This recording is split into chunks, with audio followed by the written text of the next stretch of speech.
Many business owners don't quite understand what their responsibilities are as it relates to issuing 1099. So this could be the 1099-NEC, which stands for non-employee compensation, or the 1099-MISC, which stands for miscellaneous. So in this video, I'm going to sort of demystify this and clarify what the rules are and answer that question that you might have.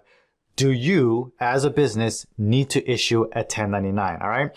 Before we get started, I want to just say that I do highly recommend watching this video in its entirety because the rules have recently changed and they're a little bit tricky. And so, I may not get to some of those points until the end. So stick around, watch the whole thing, and you might want to take notes. So do whatever you need to do. Either save this video, bookmark it, share it with yourself, take notes, whatever you need to do.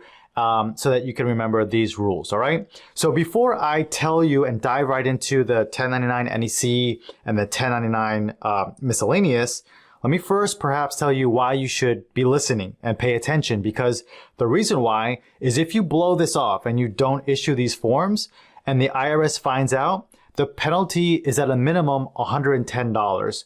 When I say a minimum of $110, that's because if they find out that you purposely weren't issuing 1099s, well, then the penalty sort of skyrockets. It goes to $550. So it's like, 5 times the amount of the fee if they were found that you were sort of being negligent and you knew you had this obligation and you just weren't doing it. All right. So with that out of the way, let's talk about the 1099 NEC, which I think I said a moment ago that stands for non-employee compensation. So what are the times where your business might need to issue this, right?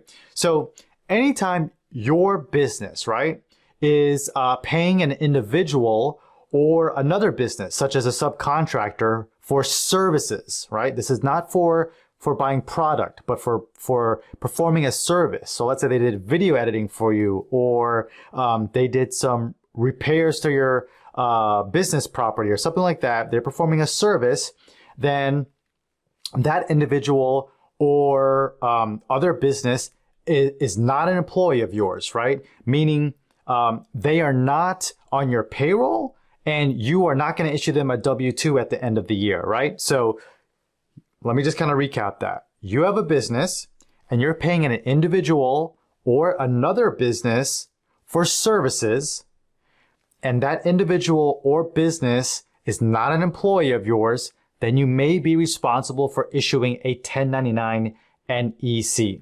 The reason why I use the word may is because there are some exceptions, and the list of exceptions is quite large, and you might get away without having to issue one. So let's kind of cover those exceptions, all right? So if you paid less than $600 in a year, then you don't have to issue the 1099. If you paid that service provider via credit card, then you also don't have to issue the 1099. If you paid that service provider via a peer-to-peer payment service, right? You might hear that abbreviated as P2P payment service, such as PayPal or Venmo or Cash App, in 2022 and beyond, then you may not have to issue a 1099. And I'll come back to that in a second. If the person you're paying, that individual or that business, has an LLC or corporation, and that LLC or corporation is taxed as an S or C corporation, then you don't need to issue a 1099. I know that was a mouthful. I'll come back to that here in a second. Here's a quick caveat though related to that rule. If you're paying an attorney, even if they tell you that they are taxed as an S or C corporation, you still need to issue them a 1099 because for whatever reason, the IRS doesn't trust attorneys and they want you to issue a 1099 to them anyway.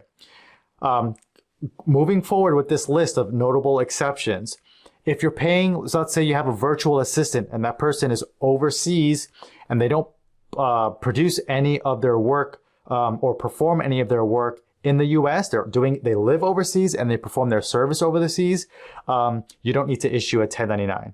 And lastly, remember, this is for services. So if you are buying product such as merchandise, or there's a couple other categories like freight or storage, you don't have to issue a 1099. All right.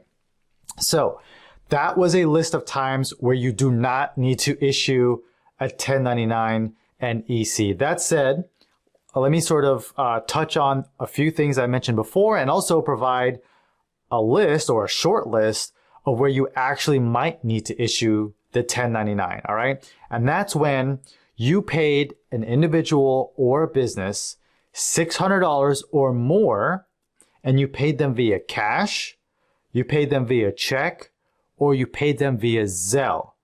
And you don't know that that individual or business if they're taxed as an S or C corporation, all right?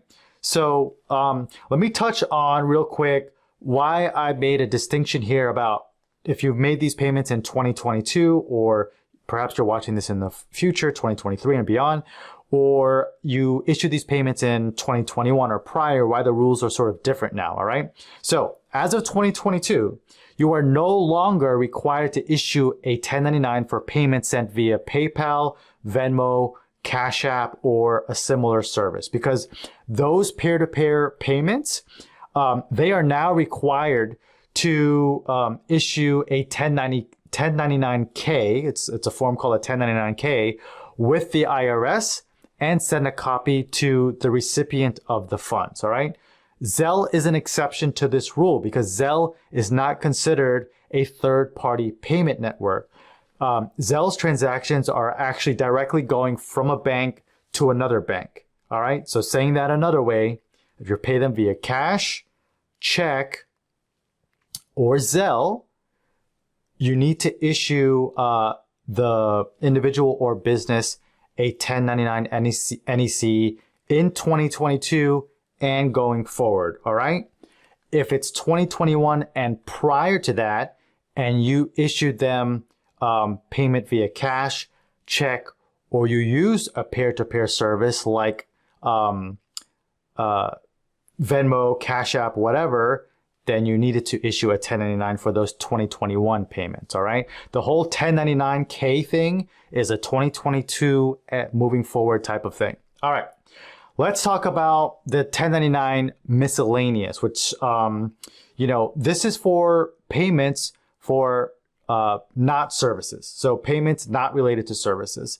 This would be for rents, prizes, awards, or what the IRS kind of dictates as other income payments. And I say that because the IRS uses that generic term of other income payments. But basically, if it's not a service, then you should probably be issuing a 1099 miscellaneous and not a 1099 NEC. All right. I know that was a lot. You might have to go back and rewatch that. But perhaps after watching this or listening to this, you may be wondering, okay, so what should I do going forward? All right. So here's what I would recommend for 2022 and beyond.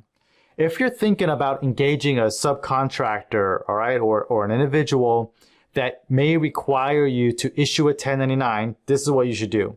You should request for that individual or business to complete what's called a Form W-9. So you're going to hand them a W-9. They're going to complete that form.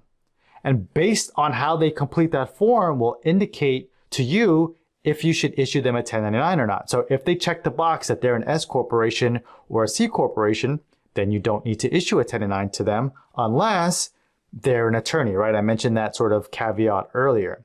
So formally request the W-9 from them. If they refuse to complete the W-9, then that's a sign that you probably shouldn't hire them. Maybe they're trying to do something shady, right? If they do complete the W-9, make sure it's signed by them and keep it in your records because you're going to reference this later, right? Now, when you make the payment, if you're using bookkeeping software, you'll want to kind of indicate if this person or business is someone you're going to need to issue a 1099 for. Because if they are, you can kind of mark that payment in your bookkeeping software and keep track of it throughout the year. So at the end of the year, you can look back and say, okay, I have an individual or business, they are eligible to receive a 1099 and I paid them $600 or more. Okay, well then you know that you need to issue the 1099. If you end up looking at your profit and loss statement and you can see that you paid them $600 or less, then you don't have to do this. Or I should say under $600, then you don't have to do this, all right? If you can, right, again, moving on with my recommendations, if you can, don't pay vendors with cash, check, or Zelle. If they'll accept PayPal, Venmo, Cash App or a service like that, then make sure you do that. But if you're using those peer-to-peer service providers or cash payment service providers, then make sure the account that you have as a business owner is a business account. And when you're sending the payment, don't select the sort of like, hey, this is a friend or family member. Select the option that's like saying, hey, yeah, I'm paying for a service or a service was provided, because that amount is going to sort of get flagged in their system and they'll issue the 1099K if they're required to or not. Anyway, with all that said, I know this was quite a lot as it relates to 1099s. You may need to watch the video again, but if you learned something, please consider subscribing to the channel or head over to my website. I've got a bunch of free resources there. It's navimuradcpa.com. You've got free tools to track your income and expenses throughout the year, free tools to form your LLC or S corporation, so you can do that for completely free. And I've got my video library there. You can kind of scan through that and see if there's any other videos that you may want to watch. All right. With that said, I'll see you guys in the next video.